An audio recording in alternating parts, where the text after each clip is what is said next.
memang sejatinya antara Nabi dengan dia ada adawah, ada permusuhan. Mereka memusuhi, tapi Nabi bisa memperlakukannya kayak teman akrab. Diakrabi, diapi, angel lemas ini. Ya, yang kok kampleng, kono yang kampleng. Umumnya menunggu. Ya, lalu sama mau transfer duit neng kono. Penginane ngemplang aku, ngamplengi mengkhianati aku. Kita transfer 10 juta ben waras. Wah, angel Mas ini ya. Sama nanti iki. Ate emrono buh kancaku dadi manten. Buh akeh. Sing dirabi iki mben calon kowe. Apa isa sama ini? Ya pilih mati ya. Nabi itu bisa begitu. Fa idzal ladzi bainaka wa bainahu adawah ka'annahu waliyyun hamim. Saya itu tahu betul ada beberapa orang enggak seneng saya. Dari awal wis menikah, wis tahu. Tapi untuk menjaga NU, ya saya tetap akrab semua. Dan ketika minta tolong teman yang bisa browsing atau lebih dari sekedar browsing lah, menghack apa kami nggak tahu lah. Akhirnya kita tahu juga, terus dikirimi screenshot yang WA ini ya bener.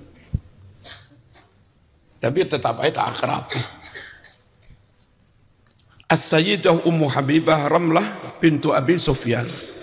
Wa fi sanah 7 minal hijrah, pada tahun 7 hijrah, tazawwaja menikah Rasulul Karim bis Sayyidah dengan Siti Ummi Habibah radhiyallahu anha wa ya armalatu Ubaidillah bin Jas. Dia itu jandanya Ubaidillah, ini Ubaidillah mbiyen, itu Ubaidillah yang lagi rame ini. Mati zaujuha, suaminya, di ardil Habasyah, di negeri Habasyah, Ethiopia. Terus fazawwajaha, lalu menikahkan Ramlah, sapa Najasyi, raja Najasyi, dinikahkan oleh Nabi kepada Nabi Muhammad sallallahu alaihi wasallam. Wa amaraha, raja yang membayar maharnya. Nabi terima jadi, enak. Yang biayai semuanya raja Najasyi. Anhu, atas nama Kanjeng Nabi, 4,000 dirham, 4.000 dirham. 200 dirham itu 1 nisab, kira-kira 100 juta lah. Kalau 2.000 dirham berarti 10 nisab, kira-kira 1 miliar. Ini 4.000 dirham, berarti 2 miliar. Dibayari konco lumayan. Wa ba'atha, lalu Raja Najasyi mengirimkan pihak istri yang namanya Ramlah, dikirimkan ilaih kepada Nabi Muhammad SAW. Ma'asurahbil bin Hasanah.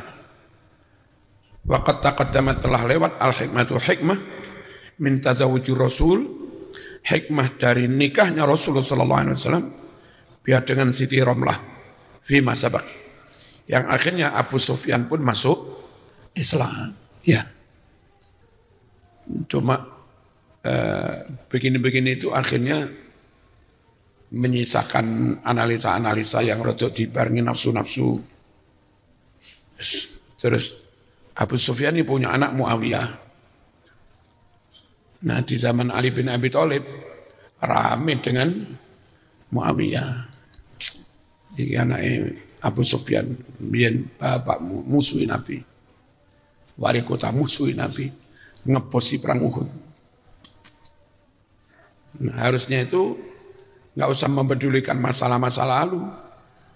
Yang jelas sekarang sudah semua jadi kadernya Kanjeng Nabi dan jadi sahabat baik-baik juga.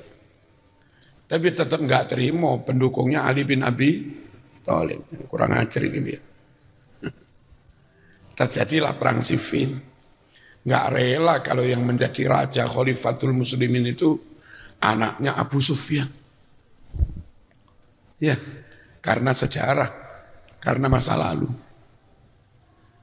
Harusnya yang paling pas yang menantunya Nabi, Sayyidina Ali. Apa ya sejelek yang diduga si Muawiyah? Enggak juga. Akhirnya Muawiyah atau ke depan dinasti Umayyah meskipun dihabisi oleh Abul Abbas As-Saffah, pendiri dinasti Abbasiyah, terus mereka lari menyelamatkan diri sampai ke wilayah barat maghribi Maroko, nyebrang ya, dipimpin Abdurrahman Ad-Dakhil ya, terus sampailah ke negeri Spanyol, dan di sana si keturunan Umayyah itu mendirikan dakwah di Spanyol sampai Spanyol menjadi Islam 700 tahun. Artinya kalaupun dianggap jelek yang namanya keturunan Abu Sufyan, Muawiyah, toh juga berjasa besar mengislamkan wilayah Maroko, Tunis, sampai ke Spanyol sana. Kalau kau anggap jelek, sejelek-jeleknya ya tetap punya jasa besar. Yang Spanyol 700 tahun bersama Islam, muncul orang-orang top yang bermanfaat untuk Islam dan kemanusiaan. Ya, Imam Qurtubi, Spanyol, Qurtuba, Alfiah ibnu Malik juga Spanyol, ya,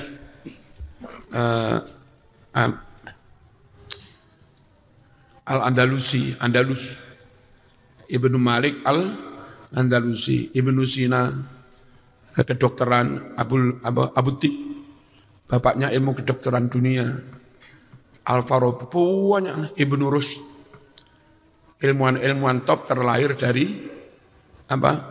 Spanyol ketika Spanyol Islam.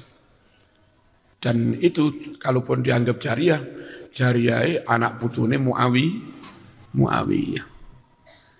Cuma namanya juga analisa paling jadilah perang Siffin ya.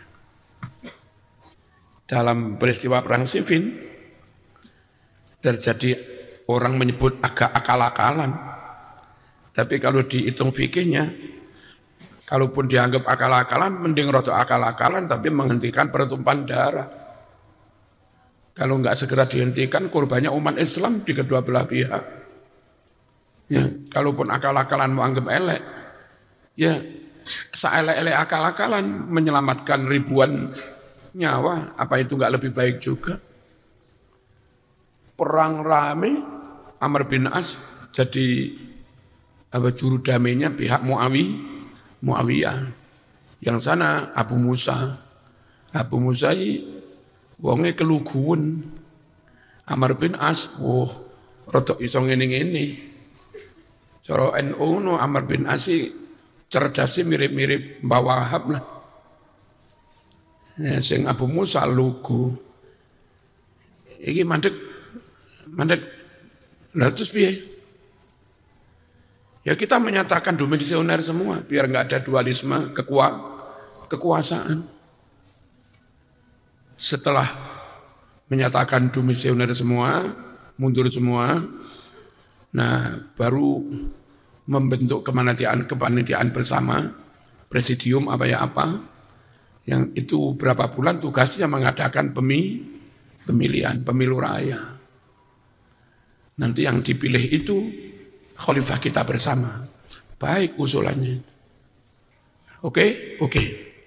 Nah, Abu Musa perwakilan resmi dari pihak Ali disuruh yang lebih dulu menyatakan domisioner.